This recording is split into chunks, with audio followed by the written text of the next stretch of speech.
Live from Southwest Florida's news source, Fox 40 News at 10.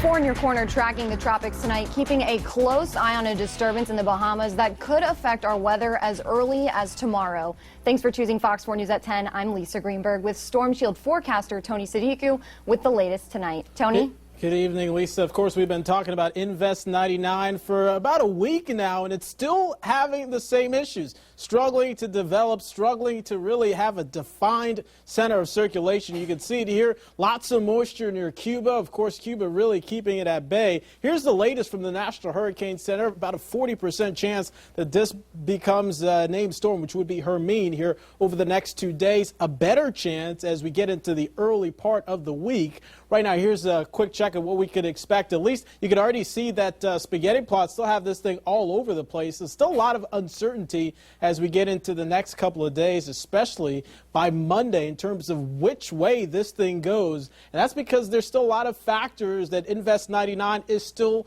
really struggling through right now. But here's the bottom line. Here's really what you need to know. This is still disorganized. Whether or not this becomes Hermine is still a big question, but whether or not that happens, it looks like this system will be a big rainmaker for Southwest Florida.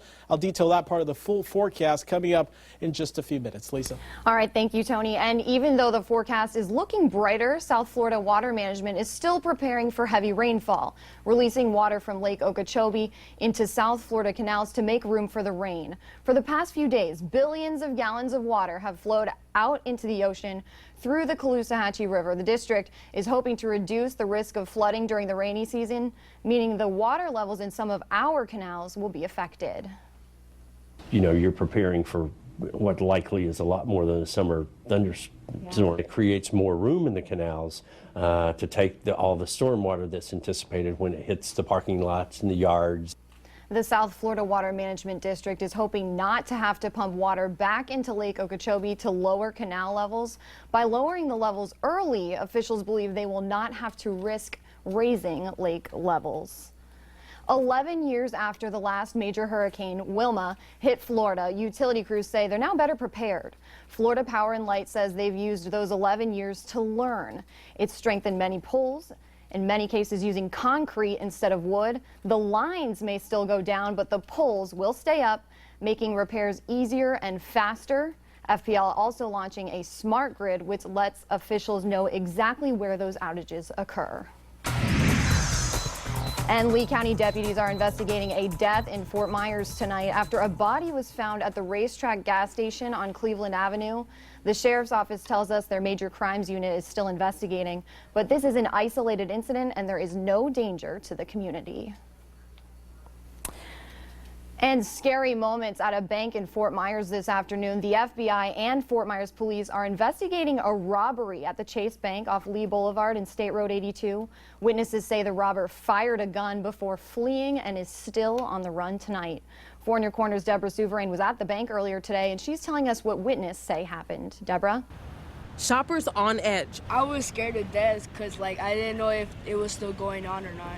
After gunmen opened fire during a holdup at this Chase Bank in Lehigh Acres. We just saw a whole bunch of cops just surrounding the bank. According to witnesses, the robbery happened early Saturday afternoon. Fort Myers police and FBI detectives were on scene canvassing the area looking for clues, focusing their attention on a rear parking spot. At times, they are joined by bank employees. Witnesses say the bank, which is located on Lee Boulevard and State Road 82, was busy with customers when the shots rang out. It was absolutely terrifying. I mean, really, the shots fired, it was scary. Rebecca Hernandez was shopping at Publix in the same plaza when she heard the gunshots. It was so frightening that it was just kind of a shock, honestly. Fort Myers police hasn't released any details about what happened inside the bank. But according to witnesses, 2 men stormed the bank demanding cash. Shoppers like Hernandez are surprised anyone would target a bank in a busy plaza like this one. It's extremely busy here, so to have them do it here does seem a bit odd.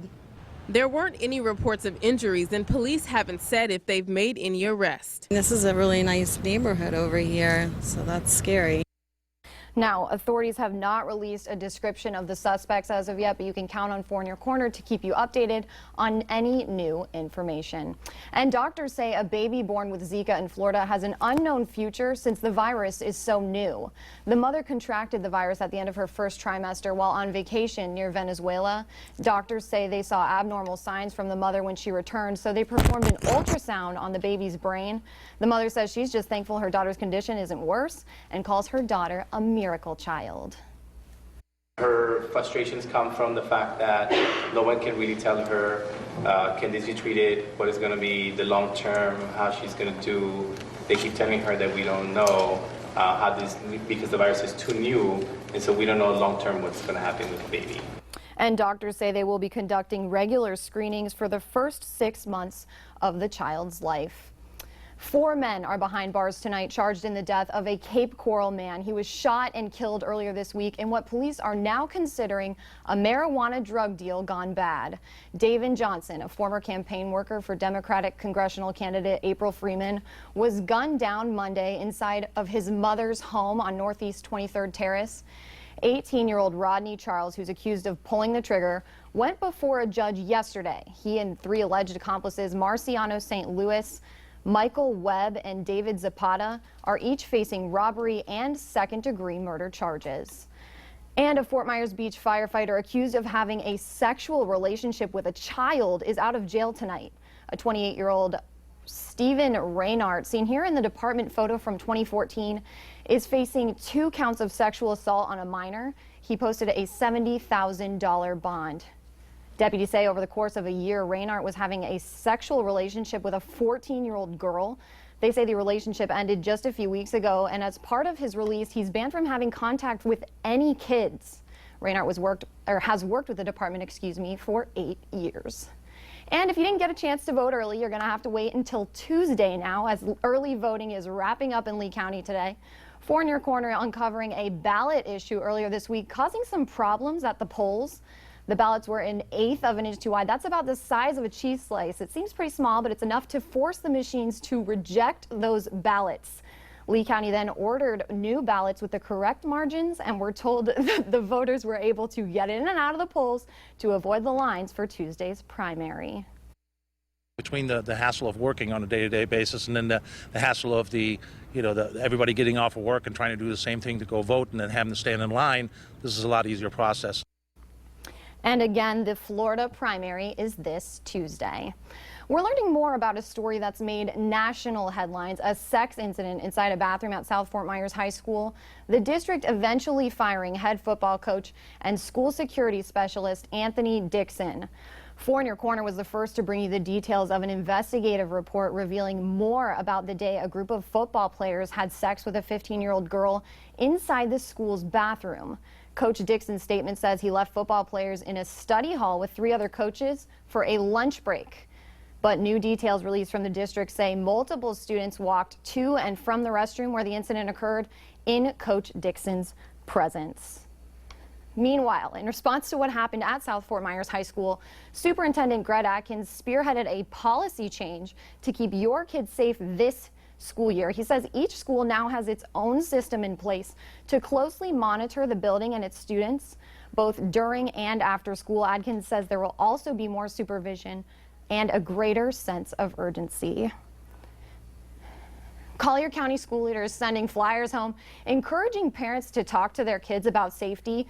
This as investigators are working to track down a man who targeted a 5th grader on his way home from school this week. The 10-year-old boy was riding his bike on 44th Terrace Southwest. That's near Golden Terrace Elementary in Golden Gate, when the suspect stopped him and told him to get in his car. He says the suspect was speaking both English and Creole at the time. If you know anything about this case, you're asked to call Crime Stoppers. That number is 1-800-780-TIPS. So you think you can dance? I'll be looking. A former So You Think You Can Dance contestant visiting Southwest Florida today, teaching kids some new moves over at the Dance Dimensions in Cape Coral. 4 in Your Corner's Michael Cadigan showing you how he's inspiring others to try their luck on the show. Swing 1, 2, and 3. Hop 4, 5, 6, So you think you can dance, dance, dance. These girls taking the next step towards fulfilling their dream, becoming professional dancers. This is just something that I always want to do for the rest of my life. And they got a special teacher, Jarvis Martis from So You Think You Can Dance. He was phenomenal. Like, it's hard to believe. You just don't really imagine him being here because he's on TV. Nah, I'm just an everyday person walking down the street. More like dancing down the street, Jarvis and the girls going through their numbers step by step, soaking it all in. It's incredible. It's an amazing experience, just getting choreography and technique from someone who's so experienced. Jarvis embracing teaching. To see the children like taking everything that you know and expanding on it and growing with it and becoming the next professional, the next generation of professionals, it's what it's about. The girls feeling the rhythm. You get into this like motion and feel, and it gets you going. Jarvis digging the results. Oh, they have been awesome. They're better than me. The girls setting their sights on starring on the show someday. Next season? I don't know about that. Okay, maybe a little down the road. My goal is to be able to do what he is able to do. Sky's the limit. Michael Cadigan, Fox 4 in your corner. And Dance Dimensions also had another impressive pro teaching the kids. Tiffany Hagendorn is a national champ, taking time out of her busy class schedule at Florida Gulf Coast to give back. And still to come on Fox 4 News at 10, are you afraid of clowns? I know I am. Well, one neighborhood has a good reason to be. The strange sighting that has parents on high alert. Plus, caught on camera, the disguise these robbers chose that might send them straight to the penalty box. But first, these two sons have their mama's back. The clever way they fought off a home invader. That's next on Fox 4 News at 10. Tony? Lisa, I'm tracking the potential impacts to Southwest Florida from Invest 99L. Coming up in your full forecast ahead.